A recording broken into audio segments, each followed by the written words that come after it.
Ang maayong balita mahitungod kang Hesukristo sumala ni Juan. Juan Kapitulo 6. Human ni ini, mitabok si Jesus sa lanaw sa Galilea o lanaw sa Tiberias. Misunod kaniya ang daghan kaayong tao, kay nakita man nila ang mga milagro sa iyang pag-ayo sa mga masakiton. Mitunga si Jesus sa usa ka bungtod, uban ang iyang mga tinun-an, og milingkod sila didto. Niadtong higayuna, duol na ang kasaulugan sa pagsaylo. Unya, mitan-aw si Jesus sa palibot niya, ug sa pagkakita niya sa daghang mga tao nga nagpaingon kaniya, miingon siya kang Felipe, Asa man kita magkapalit og igong pagkaon alang niining mga tao?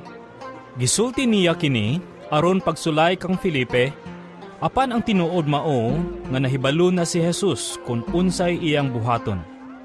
Si Felipe mitubag, Bisan pag mopalit kitag pan nga bilig duha ka gatos ka denaryo, dili gihapon kini paigo nga ipakaon niining mga tawhana. Usa sa iyang mga tinun-an nga si Andres, igsoon ni Simon Pedro, miingon kang Jesus, Ani ay batang lalaki dinhi nga may 5 ka pan nga sibada ug 2 ka isda. Apan mag-unsa man kini alang niining daghang tao. Si Jesus miingon kanila, Palingkura ang mga tao. may daghang sagbot nga nanubo ni adtong dapita. Busa, nang lingkod ang mga tao nga may gidaghanon nga mga 5,000. Unya, gikuha ni Jesus ang pan, nagpasalamat sa Dios, o giapod-apod niya ang pan ngadto sa mga tao. Mauusab kini ang iyang gibuhat sa isda, ug silang tanan nakakaon kutob sa ilang gusto. Sa nangabusog na silang tanan, miingon siya sa iyang mga tinun-an, Hipusan ninyo ang mga salin aron walay mausik. Busa, gihipos nila ang tanang salin sa 5 ka pan nga sibada, kagikaon sa mga tao, og nakapuno kinig 12 ka bukag. Sa pagkakita sa mga tao sa milagro nga nahimo ni Jesus, miingon sila, Sa walay duha-duha, siya gayud ang propeta nga giingon sa kasulatan nga moanhi sa kalibutan. Nasayod si Jesus nga muduol sila kaniya, og pugson siya aron himuon nilang hari. Busa mibalik siya nga nag-inusara ngadto sa kabungturan. Sa pagsalop na sa adlaw, nangadto sa lanaw ang iyang mga tinun-an, og nanakay silag sakayan, unya nanabuk ngadto sa Capernaum. Nagabi na lamang apan wala gihapon moapas kanila si Jesus. Niadtong higayuna, dagko kaayo ang balod tungod sa kusog nga hangin. Ang mga tinun-an nakapamugsay nag 5 o 6 ka kilometro. Sa diha nakita nila si Jesus nga naglakaw sa tubig ug nagkaduol sa sakayan. Busa, nangalisang sila. Si Jesus miingon kanila, Ayaw kamo kahadlok, kay ako kini. Gipasakay nila si Jesus uban ang kahinangop ug diha-diha ang sakayan midunggo sa dapit nga ilang gipadulngan. Sa pagkasunod adlaw, ang mga tao nga nagpabilin sa tabuk sa lanaw, nakakita nga usara kasakayan ang nahibilin didto. Nasayod sila nga si Jesus wala musakay sa sakayan uban sa iyang mga tinun-an nga nanggikan nga sila ra. Hinoon, didto'y ubang sakayan gikan sa Tiberias nga nanunggo duol sa dapit, diin ang mga tao mikaon sa pan tapos makapasalamat ang Ginoo. Sa pagkamatikod sa mga tao nga wala didto si Jesus ug ang iyang mga tinun-an, nanakay sila sa mga sakayan ug nangadto sa Capernaum aron pagpangita kaniya. Sa nakit-an na nila si Jesus didto sa tabuk sa lanaw, miingon sila kaniya, Magtutudlo, kanusa ka pa mahiabot din he. Si Jesus mitubag, Sultihan ko kamo. Nangita kamo kanako, dili tungod kay nakasabot kamo sa mga milagro nga akong nahimo, kundili tungod kay nakakaon man kamo sa pan og nangabusog. Ayaw kamo paghago alang sa pagkaon nga madaot, kundili sa pagkaon nga mulungtad ngadto sa kinabuhing walay katapusan. Kining pagkauna, ihatag kaninyo sa anak sa tao, kay anaa kaniya ang pag-uyon sa Dios nga Amahan. Busa gipangutana nila siya. Unsa may among buhaton aron pagtuman sa mga ipabuhat sa Dios? Si Jesus mitubag. Ang muluhaton nga ipabuhat sa Dios kaninyo, mao nga mutuo kamo sa iyang gipadala. Sila mitubag. Unsa mang milagroha ang imong ipakita kanamo aron manuo kami kanimo. Unsa may imong himuon? Ang among mga katigulangan nangaon og mana didto sa kamingawan. Sumala gayod sa giingon sa kasulatan, gihatagan niya silagpan gikan sa langit. Si Jesus miingon. Sultihan ko kamo. Dili si Moises ang naghatag kaninyo og paan gikan sa langit. Ang akong Amahan mao ang naghatag kaninyo sa matuod nga paan gikan sa langit. Kay ang paan nga gihatag sa Dios mao siya nga nanaog gikan sa langit ug naghatag og kinabuhi sa kalibutan. Sila miingon kaniya. Sir, hatagi kami kanunay ni ining maong pan. Si Jesus miingon kanila.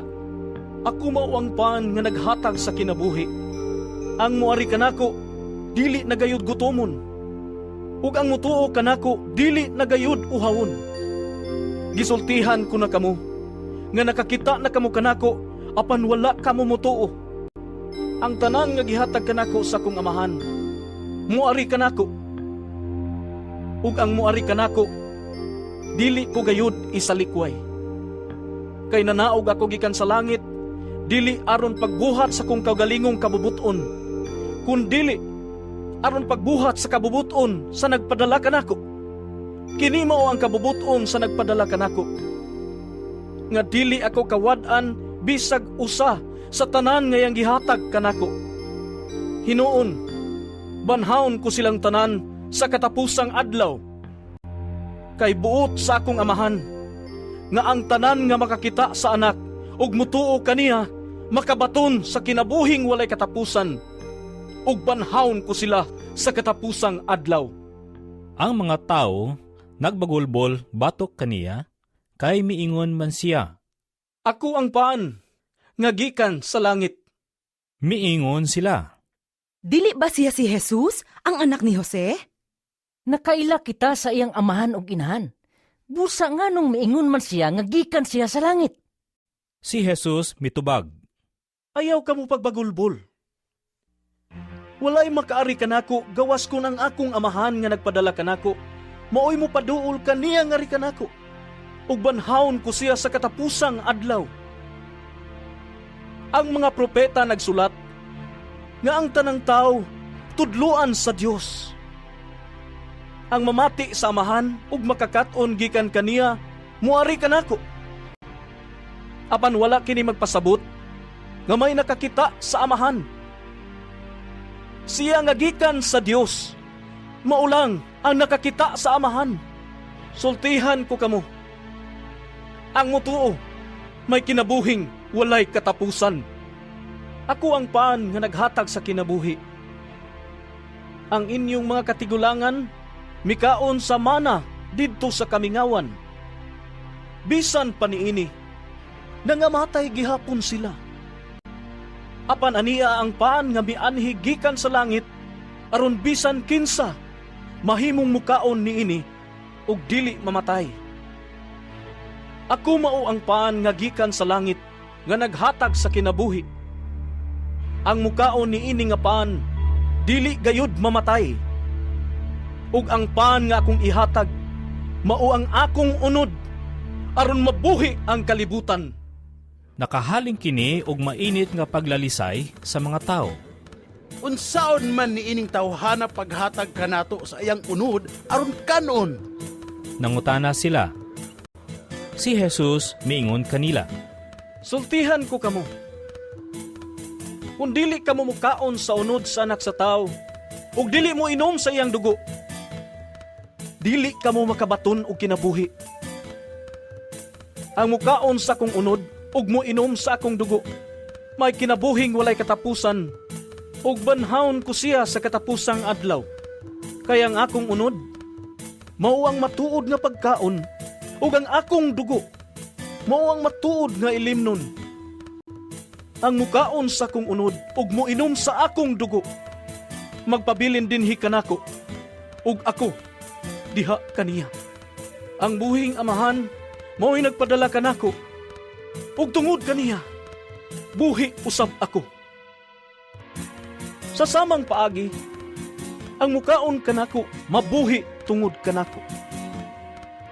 Busa, mao kini ang paan nga mianhi gikan sa langit. Dili kini sama sa paan nga gikaon sa inyong mga katigulangan ug unya nangamatay gihapon. Ang mukaon ni ining maong paan, mabuhi sa dayon. Gisulti kini ni Jesus samtang nagtudlo siya didto sa sinagoga sa Capernaum. Daghan sa iyang mga tinun-an ang nakadungog ni ini ug miingon, Lisod kaayong dawaton kini pagtulunana. Kinsa ba'y makasabot ni ini? bisag walay nagsulti kaniya. Nahibalo si Jesus nga nagbagulbol ang iyang mga tinun-an bahin ni ini. Busa giingnan niya sila. Nakapabugnaw ba kini sa inyong pagtuo kanako? Pananglit makita ninyo ang anak sa tao nga mukaya balik sa iyang gigikanan. Mabugnaw balang gihapon kamo? Ang naghatag og kinabuhi mao ang Espiritu sa Dios, ug dili kini mahimo sa unod. Pinaagi sa mga pulong nga akong gisulti kaninyo, mabatunan ninyo ang Espiritu nga naghatag sa kinabuhi. Apan pipila kaninyo, dili manuo. Nahibalo si Jesus sukad pa sa sinugdan, kinsay dili mutuo o kinsay magbudhi kaniya. Og midugang siya sa pag-ingon, Mauman gani nga gisultihan ko kamo. Nga walay makaari kanako, gawas kun itugot kini sa amahan. tungod ni ini, daghan sa mga tinun-an ni Jesus ang mibiya, og wala na gayod mukuyog kaniya. Busa miingon siya sa 12 ka tinun-an. Og kamo, mubiya ba usab kamo kanako? Si Simon Pedro mitubag kaniya. Ginoo, kinsa may among kapaingnan? Anaa kanimo ang mga pulong nga naghatag og kinabuhing walay katapusan. Nagtuo kami og nasayod nga ikaw mao ang balaan nga mianhi gikan sa Dios. Si Jesus mitubag kanila. Dili ba gipili kuman kamong napulo og duha? Apaniyawa ang usa kaninyo. Ang iyang gipasabot mao si Judas nga anak ni Simon Iscariote, kay si Judas, bisan tuod usa sa 12 ka tinun-an, magbudhi man kaniya.